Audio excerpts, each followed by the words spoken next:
पिछले कुछ चंद दिनों के ही अंतराल में हमारे देश में भिन्न भिन्न राज्यों में कुछ दर्दनाक हादसों की श्रृंखला ने हमारे अंतर्मन को काफी दुखित किया है। मुख्यतः आरसीबी बेंगलुरु की आईपीएल जीत के बाद एक समारोह में भगदड़ से काफी लोगों की जान जाना, मेघालय में मध्य प्रदेश के नवविवाहित युवक की तथाकथित उसी की पत्नी द्वारा उसकी कत्ल की रूपरेखा बनाना और उसकी मृत्यु हो जाना, और हाल ही में कल अहमदाबाद में एक एयरप्लेन क्रैश में 200 से अधिक लोगों की मृत्यु हो जाना। इन सब हादसों का ध्यान से आकलन किया जाए तो पहला एक मनोरंजन का पागलपन और प्रबंधन की कमी, दूसरा एक दबाव में किया गया विवाह, और तीसरा एक मशीन की तकनीकी खराबी के कारण ये दुर्घटनाएं घटित हुई। पर कितना ही गहन चिंतन कर लिया जाए, मौत ने मरने वालों की नीति और नियति को इस तरह तय किया कि बिना मौका और समय के काल इन सभी निर्दोष जानों को निगल गया। और मूल सवाल उनका जिन्होंने अपनों को खोया यही है कि यह सब मेरे और हमारे अपनों के साथ क्यों हुआ, अपनों के साथ ही क्यों हुआ। और इसका जवाब एक मानवीय गुणवत्ता की सीमा के हमेशा से ही परे रहा है। मौत के इसी अनकहे दर्दनाक स्वभाव को बड़ी गहराई से आकलन कर विदेशी हॉलीवुड सिनेमा ने एक पूरी मूवी की श्रृंखला बनाई है जिसका नाम है फाइनल डेस्टिनेशन। और पूरी मूवी की कहानी में ना जाने बिल्कुल ही सोच के परे कोई ऐसा कारण बन जाता है जो कि अटल है और मौत का रूप ले लेता है, और कितनी ही कोशिशों, प्रयोगों, सुरक्षाओं के बावजूद कुछ होनी टाली नहीं जा सकती।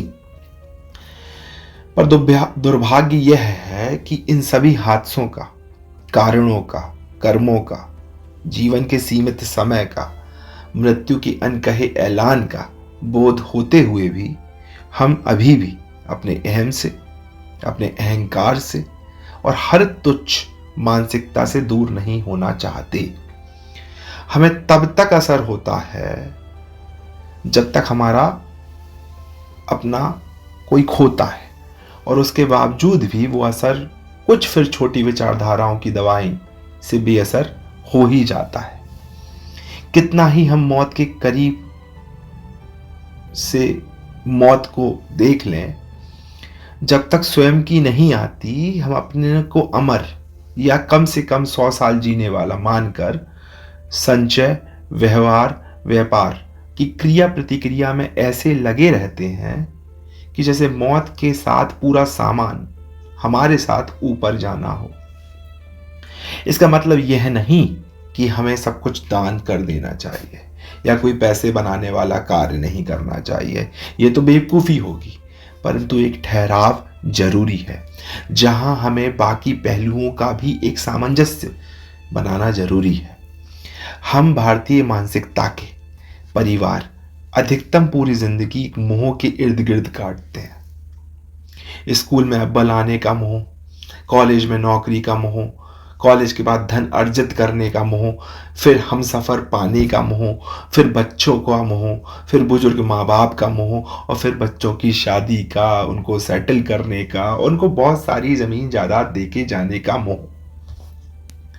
यह जिम्मेदारी के तौर पर होना व्यक्तिगत आवश्यक भी है, पर इसी को जीवन बना लेना बस मोह की एक बिना दिशा की गाड़ी में सवार होकर चलने जैसा है, जिसका रास्ता हमेशा से ही दुखदाई है और मंजिल कभी मिलती नहीं है। ऐसे रास्तों पर प्रकृति, परिस्थिति, अनहोनी, नुकसान, अस्वस्थ होना और एक अनकही मौत हमें कुछ बताने, सीखने और मूलतः बदलने का मुख्य कारण बन सकती है, अगर हम अपने अहम को छोड़कर, वहम को छोड़कर कुछ साक्षात को सीखने का समर्पण रखें।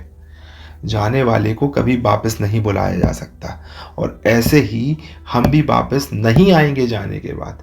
तो जब तक हैं उसका धन्यवाद कीजिए, ऊपर वाले को उसके ऋणी रहिए, उस परम शक्ति के, क्योंकि ना जाने कितने अनगिनत कारण, कर्म, लोग, दुआएं, बुजुर्ग और स्वयं हमारे बनने वाली की कृपा की वजह से, हमारे बनाने वाले की कृपा की वजह से आप और हम हर एक सांस ले पाते हैं। और फिर भी अगर आपको अहंकारी रहना है और यही आपका निर्णय है तो रहिए, और एक दिन अनकही मौत आपके साथ आपका अहंकार हमेशा हमेशा के लिए साथ ले जाएगी। ये तो तय है। किसी भी दर्दनाक हादसे से सहमे नहीं, बल्कि सीखें। धन्यवाद।